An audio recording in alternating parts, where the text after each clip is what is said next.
Hey sports fans, Coach Nick here, and welcome to B-Ball Breakdown. Well, the Bulls went down to Miami and took a game from them, and they didn't follow the normal script, which is usually where teams will come in and bomb three-point shots against them at a high percentage and a high volume. The Bulls did not shoot well from three. However, they did get a ton of offensive rebounds, which goes against Thibodeau's normal philosophy, which is to get back on defense and not crash the offensive board so much. However, with LeBron James' knee ailing, they went after him and the rest of the Miami Heat, who were not up to the task to meet the Chicago Bulls' intensity and desire and the way they went after that ball. The key is to get side-to-side action against the Heat's defense and get them rotating. Joel Anthony hedges and LeBron and Battier move on a string. When they come back, they'll get another penetration, and watch how Taj Gibson on the roll gets inside position. Double whammy, wide open shot, and great position for the rebound. Clearly, LeBron's knee is bothering him a little bit, and the Bulls went after him. Watch Taj Gibson just knock him out of the way and then abuse him down low with a spin move layup. The Heat prefer to let the ball handler use the screen and hedge high with the screener's man. Battier is ineffective, and it's a 2-on-1 against Bosh, although Bellinelli goes all the way, but all it does is compress the defense and allow another offensive tip. This possession is impressive for two reasons. The Bulls get great ball movement and the Heat rotate really well. Watch how guys are constantly moving in the direction of the ball to cover for their teammates. However, it does yield open shots and mismatches for rebounding. Battier is turned the wrong way against Noah and can't get that rebound.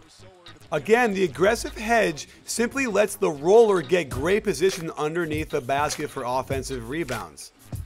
Rebounding is all about hustle and desire and who wants it more, and rarely does anybody want it more than Noah underneath the basket as he abuses Bosh down there. It's hard to fault the Heat for their aggressiveness because it's great energy that they put on defense, but when you have two guys go for the ball, it leaves guys like Chalmers having to box out Boozer. He pushes off a little bit but gets away with it. And there's Nate Dogg with the beautiful shot fake and the runner on the baseline. Again, watch how impressive the Heat defense is and how they pursue and help and hedge, and there's Bosh getting back quickly. On this aggressive trap, Bosh has to help on the roll man, and that means Norris Cole is down there. But Battier very intelligently sees that, sprints down and gets Noah himself. Still can't keep him off the boards, but they ultimately get the ball back. The Bulls continually ran high pick and roll to get the Heat to rotate out and get out of position. And here you'll see a rotation where they go to Dang, but two players go at the same time, both LeBron and Ray Allen. It only should be Ray Allen, as LeBron should sink down. Instead, they both go, leaving him out of position, and Taj Gibson wants it more than the Heat.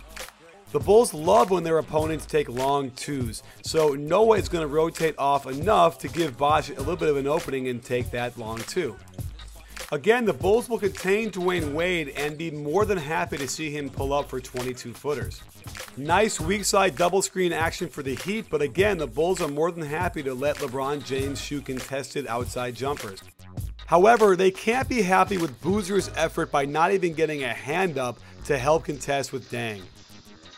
By the way, I thought the Heat were done having these possessions where LeBron James would stand in the corner with his hands on his hips, but I guess not. And after they get the action all the way back to him in the corner, it's no wonder he nails the backboard on the three. Again, the more outside shots that Wade and LeBron take, the better it is for the Bulls. And even though Wade's going to make this, and boy is Boozer bad again not putting a hand up, this is the Bulls' game plan. The Bulls are poor defenders in the isolation, yet the Heat did not do it very much all game. At the end of the quarter, LeBron's going to ISO against Dang, who's not very good all year against this, but bails him out with a long jumper. Again, you can see the Bulls are trying to contain Dwayne Wade, not let him in the lane to get fouls on the Bulls, and let him shoot that long jumper even if it goes in. So the Bulls continue to contain Dwayne Wade on those screens, and here Noah, who's much bigger than Boozer, can get a hand up, stop the ball, sprint back, box out Chris Bosh, and get that tough rebound. With the way LeBron is shooting threes this year, this much distance by Boozer is a little too extreme for my taste, and he gets a wide open shot but misses. On the offensive rebound, watch how bad Boozer is at staying with Haslam after he cuts to the hoop. Has no idea where he is, and he gets a layup off of it. Same kind of play, and Boozer again gives way too much room to LeBron, who knocks down that shot. The Bulls play ice here and force the ball handler away from the screener nicely, but watch Kirk Hinrich not rotate correctly. He shouldn't be that low next to his own man Boozer, giving LeBron a wide open shot. The Bulls were able to keep it together by forcing the LeBron to shoot enough outside shots, and eventually those start to miss. Here's a perfectly designed screen and roll that takes Rip Hamilton across the lane, no help on the roll pass, and there's Boozer with the and one. And Boozer can really help you when he's hitting the pick and pop shot. And there ain't much to do if he can put the ball on the floor and pull up for a fadeaway 10-footer. When he makes ridiculously tough shots like these, you can forgive his defensive issues. And one of the biggest baskets of the game was when they screen and roll and Wade doesn't take away this pass, so it becomes a 2-on-1 against Battier, and Boozer finishes nicely at the rim. So there you have it, sports fans. The typical meme online is that the Heat are just cruising through this season, and they're going to get stung a few times if they don't quite hustle as hard as they can. But all I can tell you is that I don't see any other team rotate as well as they do with the same kind of intensity as they do consistently for all their players. So it's just a matter of tweaking a little bit here and there and getting more prepared for their teams when they play them in the playoffs. That means to me that they probably won't lose too many games in the playoffs, and I think that they're a sure lock to get to the finals.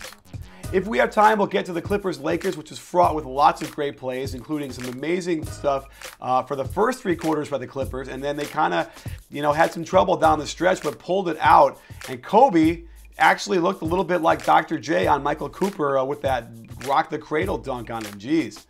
So don't forget to get on Twitter, follow us at BBallSource, because we have a great conversation every day, almost all day. And don't forget at B-Ball Breakdown, we're not a channel, we're a conversation. You in?